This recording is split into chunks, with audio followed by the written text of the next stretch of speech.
So now we are discussing your question number 27 for miscellaneous exercise। और इसमें आपको सबसे पहले क्या करना है, यहाँ पे भी cos दिख रहा है, यहाँ पे भी cos स्क्वायर है, और ये अगर आप sin स्क्वायर x देख रहे हो तो सबसे पहले इसी को चेंज करना है।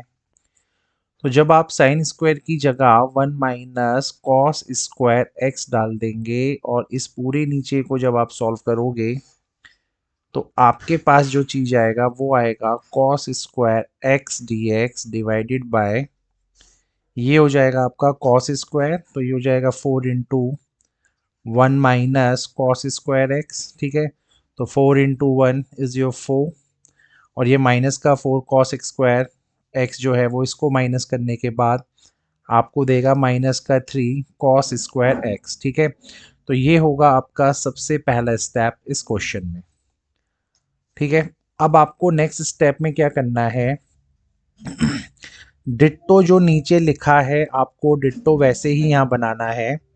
तो सबसे पहले आप यहाँ नोटिस करो, आपके पास लिखा है यहाँ माइनस का 3, तो आप इसको क्या करो, माइनस के 3 से इंटू करवाना पड़ेगा आपको ऊपर नीचे। ठीक है, तो अगले स्टेप में यही चीज़ क्या होगी, तो ये बन जाएगा माइनस का 3 कॉस स्क्वायर एक्स। ठीक है, तो अगर आपने ऊपर भी इंटू करवाया है तो डेफिनेटली आपको यहाँ नीचे भी इंटू करवाना पड़ेगा माइनस के 3 से, तो ये माइनस ऊपर चला गया और ये हुआ आपका 4 माइनस 3 कॉस स्क्वायर एक्स। अब मैं क्या करूँगा, ऊपर नीचे मैं इन दोनों को एक जैसा यहाँ पे बनाऊंगा। तो एक जैसा अगर मैं बनाऊंगा तो 4 से अगर मैं मल्टीप्लाई करूँगा तो 4 से मैं यहाँ पे एडिशन और सब्ट्रैक्शन मुझे दोनों में करवाना पड़ेगा। अब क्या हुआ, ये पूरी चीज़ एक बन चुकी है ना, और अगले में ये माइनस का 4 बचा हुआ है। तो अब हम इसको जब सेपरेट आउट करेंगे अलग अलग, तो आप देखोगे अगले स्टेप में यहाँ पे हो क्या रहा है एग्जैक्टली। देखिए, तो ये आपका बन जाएगा लिमिट 0 से 90, ये ऐसे ही रहने दीजिए, ये बना आपका माइनस का 4 कॉस स्क्वायर एक्स, ये आपका एज इट इज़ ऐसे ही लिखोगे आप, जो कि कैंसिल आउट होके अभी 1 बन जाएगा। ठीक है, और यही बचेगा आपका माइनस का 4। ठीक है, तो अगर मैं इन दोनों का इंटू यहाँ करवा दूँ तो ये माइनस माइनस प्लस का 4 हो जाएगा, ये अपॉन में 3 हो जाएगा, और ये आपका चला जाएगा 0 से π/2, आप इसको भी बोल सकते हो। ठीक है, और यहाँ पे आपका क्या बचेगा, D x upon 4 minus 3 square x. ठीक है, तो ये पहली चीज़ है।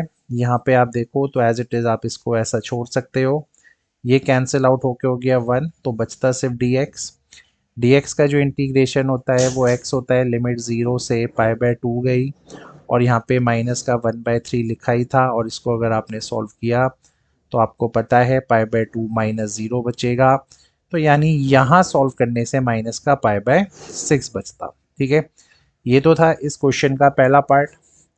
अब जब आप इसको सॉल्व करते तो कई बार मैंने आपको बताया जब भी कॉस स्क्वायर होता है तो उसको साइन स्क्वायर में कन्वर्ट करने के लिए आप यहाँ डिवाइड करवाते ऊपर नीचे कॉस स्क्वायर एक्स से, तो यही चीज़ किस चीज़ में कन्वर्ट हो जाती, यही आपकी कन्वर्ट हो जाती। इसको हम यहाँ देखते हैं, तो 4/3 एज इट इज़ है, अभी मैं सिर्फ इस पार्ट को सॉल्व कर रहा हूँ 0 से π/2, तो ऊपर आपका बन जाता sec square x d x, आप इसको अगर कॉस से डिवाइड करते तो ये बन जाता 4 सेक स्क्वायर एक्स, और ये बनता माइनस का 3। अब इसी को अगर मैं 1 + tan स्क्वायर एक्स में तोड़ दूँ तो यही चीज़ आपकी कन्वर्ट हो जाती है। सेम यही चीज़ आप चाहो तो लिख सकते हो नीचे 4 × 1 + tan स्क्वायर एक्स, और ये माइनस का 3 होता, और 4 से 3 जाता तो 1, ये बचता 4 tan स्क्वायर एक्स। यहाँ तक भी कोई ट्रबल नहीं है। तो अब ये क्वेश्चन जो है आपका वो बना 0 से π/2, ऊपर आपका सेक स्क्वायर एक्स ही है, नीचे आपका यहाँ पे अगर मैं 4 को कॉमन ले लूँ तो ये 4 बाहर चला जाएगा, और यहाँ पे बचेगा आपका 1/4, यानी 1/2 का होल स्क्वायर, क्योंकि अगर यहाँ से 4 कॉमन लोगे 1/4 बनेगा, और ये 4 कॉमन लेने से यहाँ पे क्या बचता आपके पास, tan स्क्वायर एक्स। ठीक है, फिर आपने अगर यहाँ लेट किया tan x को t, तो आपको पता है sec square x d x d t आपका ये बन जाता है, और लिमिट जो है एक ज़ीरो हो जाएगी, और पाई/2 आपने डाला तो इन्फिनिटी हो जाता है। ठीक है, तो यहाँ तक इस क्वेश्चन को समझने में कोई प्रॉब्लम नहीं हो रहा होगा। अब हम बढ़ते हैं आगे, मैं इसको रब कर देता हूँ, देखते हैं आगे क्या होता है। चलो, अब फर्दर जब आप इसको देखोगे तो यही अब आपका क्वेश्चन जो है ये 1/4 हो गया। ठीक है, और ऑलरेडी हमारे पास 4/3 पहले से ही था, ये ध्यान रखना। रब करने से पहले हमने देखा था यहाँ 4/3 आपका पहले ही बचा हुआ था प्लस का।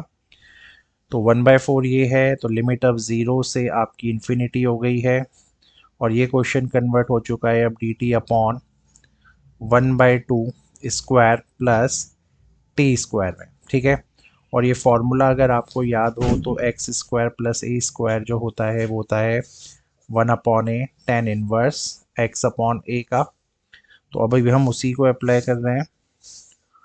तो जब आपने उसी को अप्लाई किया, ए की वैल्यू 1/2 है, तो ये 1/2 जाके ऊपर चला जाएगा, तो ये 4/3 ऐसे ही रहेगा, इनटू ये 2 ऊपर चला, ये अपॉन 4 हुआ।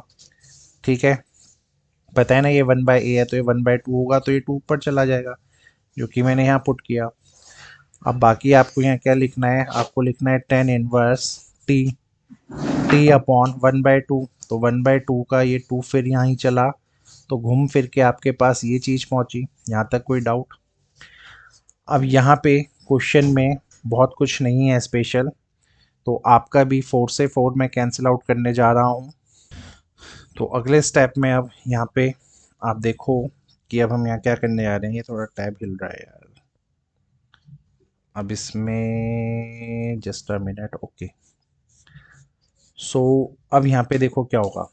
यहाँ पे अगर आपने डाला 5, है ना, तो 2 5 डालने से यहाँ पे आपको क्या मिलेगा, आपको यहाँ इजीली पहले तो एक कटिंग का शेडिंग कर लेते हैं। तो ये 4 से 4 कटा आपको। अब आपने यहाँ अगर 5 डाला बस, है ना, तो 5 डालने से आपका 90 आ जाएगा यहाँ पे, और 0 डालने से 0 आएगा। तो इस चीज़ का आंसर यहाँ पे आपको 90 मिलेगा, यानी पाई/2। और 2 से 2 ये फर्दर कैंसिल हो गया, तो घुमा फिरा के आपके पास बचा प्लस का पाई/3। ये माइनस का पाई/6 है, ये आपका पाई/3 हो जाएगा। एलसीएम इन दोनों का 6 आएगा, और ये पूरा सॉल्व होके आएगा पाई/6। So this is your answer. Hopefully समझ में आ गया होगा। Thank you.